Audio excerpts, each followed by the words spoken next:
Euh, autre question qui, cette fois-ci, va en fait concerner l'apprentissage dans le secteur public.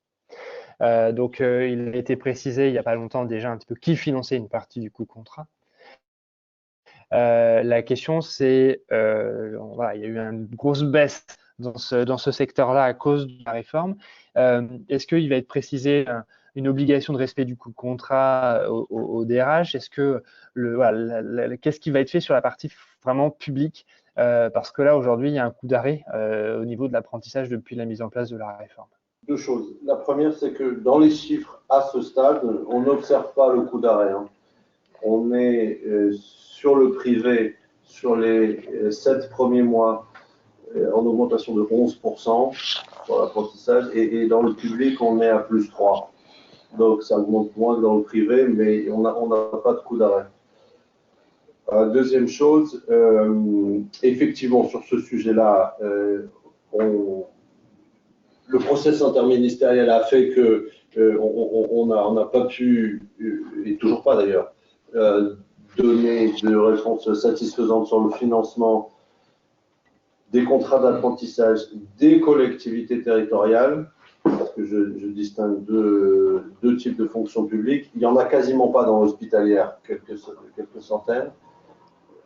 À peu près 7 000 dans l'hospitalier, dans l'État, et 8 000 dans les collectivités territoriales en flux chaque année.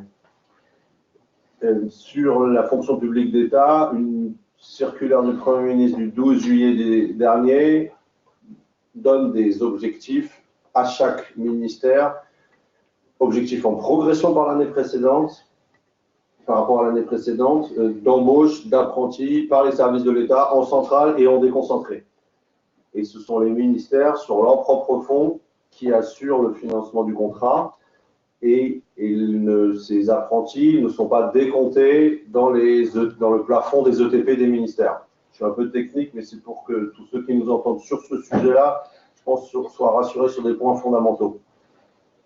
S'agissant de la fonction publique territoriale, les choses sont plus compliquées parce que le financement doit être assuré par le CNFPT-LV et que les choses ne sont pas suffisamment claires à ce stade, ce qui veut dire que chaque collectivité est un peu confrontée à des règles différentes et que donc chaque CFA est en posture de négociation avec la collectivité sur le niveau de prise en charge et donc c'est pas satisfaisant et c'est beaucoup moins clair que ce qu'on a fait pour le secteur privé où il y a un coût garanti 2 ans qui est un plancher.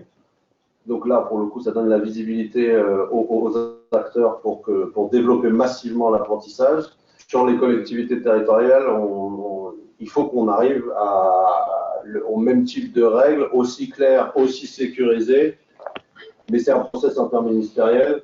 Je suis désolé pour ceux qui nous écoutent là-dessus, qui sont concernés, parce qu'il se fiche bien que ce soit un process interministériel. Mais c'est malheureusement ce qui explique pourquoi on n'a pas la possibilité de répondre d'avoir mis en place un système très clair et efficace que ce qu'on a mis en place pour le secteur privé qui ne dépend sur ce sujet-là que du ministère du Travail.